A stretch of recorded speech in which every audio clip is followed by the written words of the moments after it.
Hello everyone! Ayong buntag kaninyong tanan. Good morning everybody ug magandang umaga sa inyong lahat.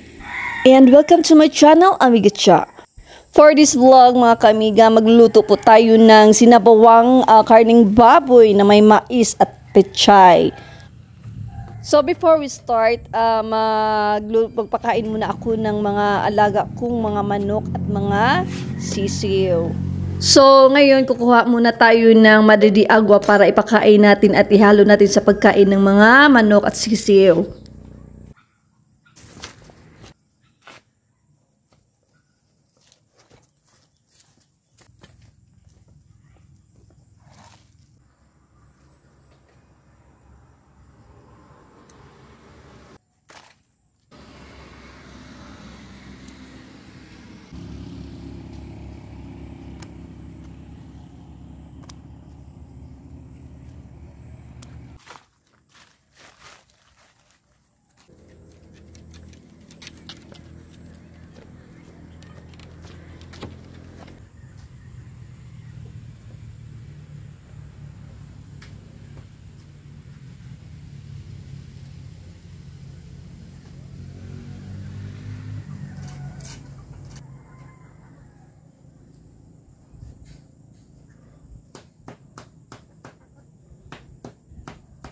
So, ang ginagawa ko ngayon is china-chop ko po yung madidi agwa na dahon into small pieces para ihalo ko ito sa pagkain nila kasi maliliit na mga manok ko ito ibibigay, so ipapakain.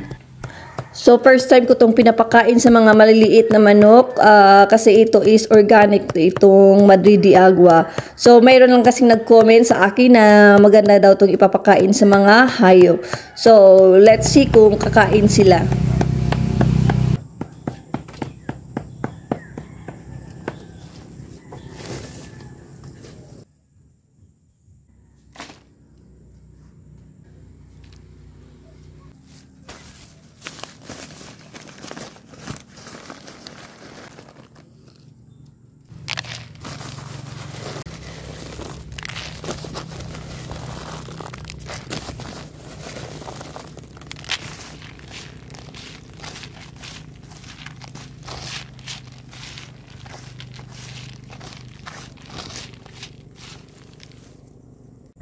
At ngayon, naghahanap po ako ng paglalagyan ng kanilang mga pagkain. So, napag-isipan ko na mayroon ditong natirang bamboo na maliit. So, ito nang bala kong paglalagyan para malaman ko kung kumakain ba talaga sila sa organic na madidi agwa.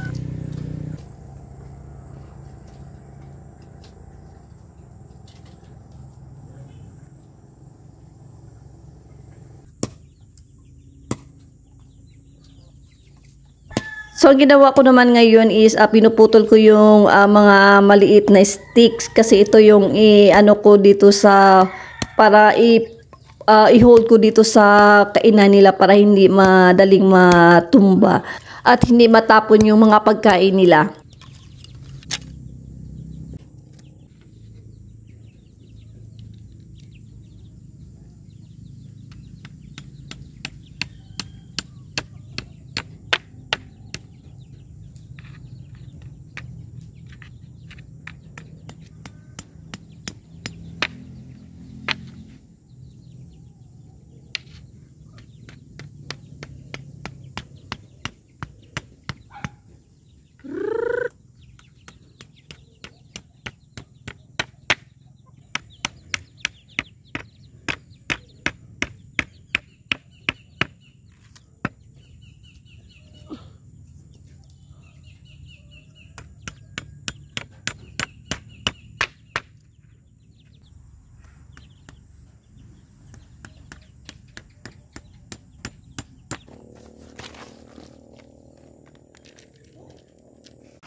So far, kumakain naman sila sa pinakpakain kong madidi agwa na dahon.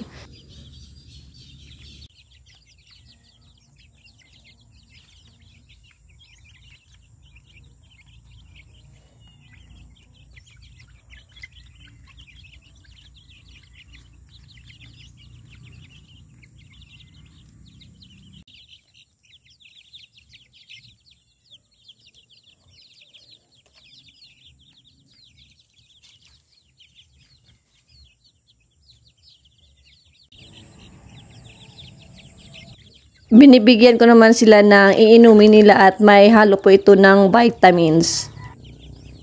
Sa totoo lang mga kaamiga, naaaliw po ako dito sa mga manok at sisiw kasi maganda kasi silang panuorin na kumakain sila at malulusog sila at maganda din yung inaalagaan sila ng mabuti at nakakatanggal din ng stress, so naaaliw talaga.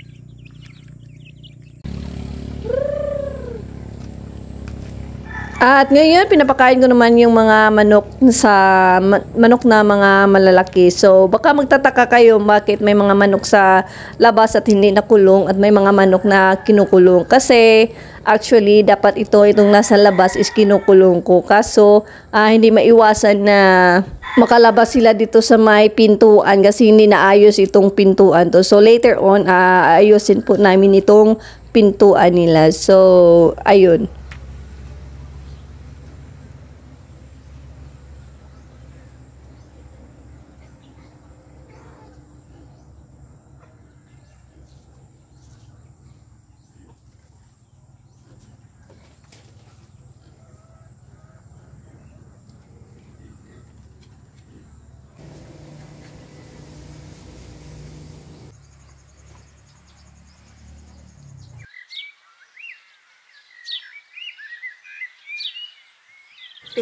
So, ngayon, mag-prepare naman tayo ng uulamin natin sa tanghalian. So, magluluto po kami ng sinabawang karning baboy. So, let's start.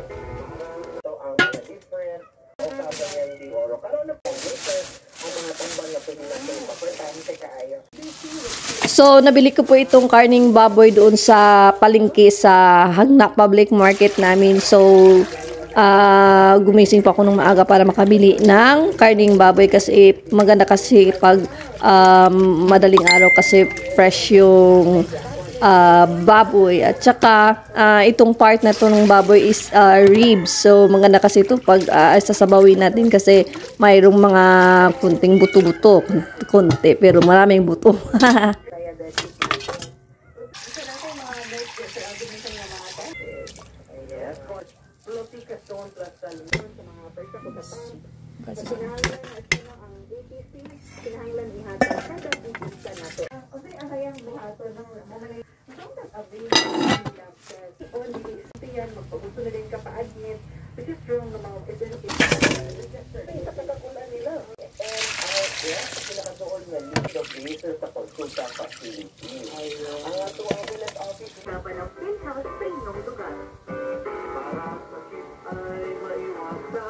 Ang una maghatag sa iyong salamat sa PhilHealth Story mao si Ms. Jam Ducat usa ka government employee sa Philippine Information Agency diri sa Regional Health Story. Hello, Jam Ducat, government employee ng Philippine Information Agency Region 10, Cagayan de Oro. Member ka, staying member ka. So, hindi. At itong mga mais na ito is binibili ko rin doon sa palengke namin kasi yung mais namin is hindi pa namumunga. So, sinadya kong namili doon sa palengke. So, ito is luto na ito at para pag nilagay ko sa sinabawan, so madali lang itong luluto at saka madaling malambot.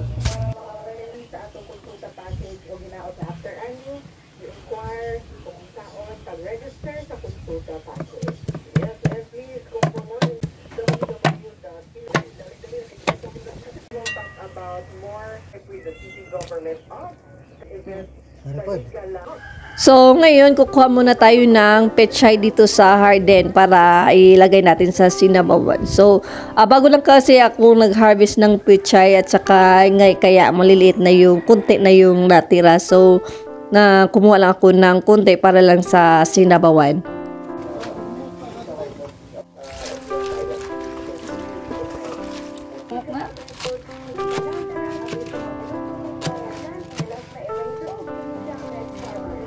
Ito kasi ang problema pag karning baboy kasi matagal po itong pinapalambot. So, ito is takes po to ng more than 30 minutes ko ito pinapalambot itong karning baboy.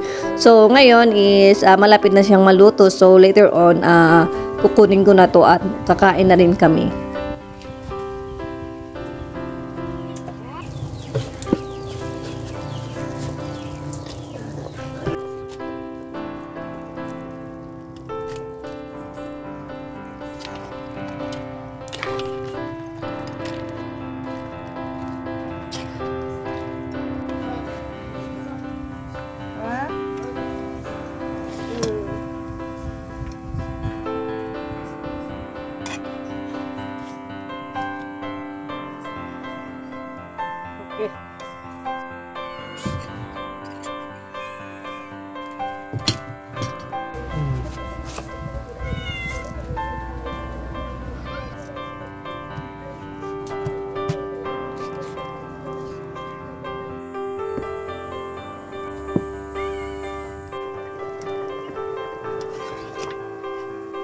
Sabaw.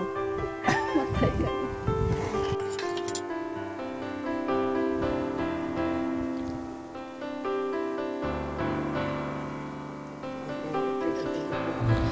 Finally, naluluto na rin ang sabaw. So, ngayon, kakain na tayo mga kaamiga. So, first thing of all, mag-pray po tayo to God na magpasalamat tayo na binigyan po tayo ganitong biyaya.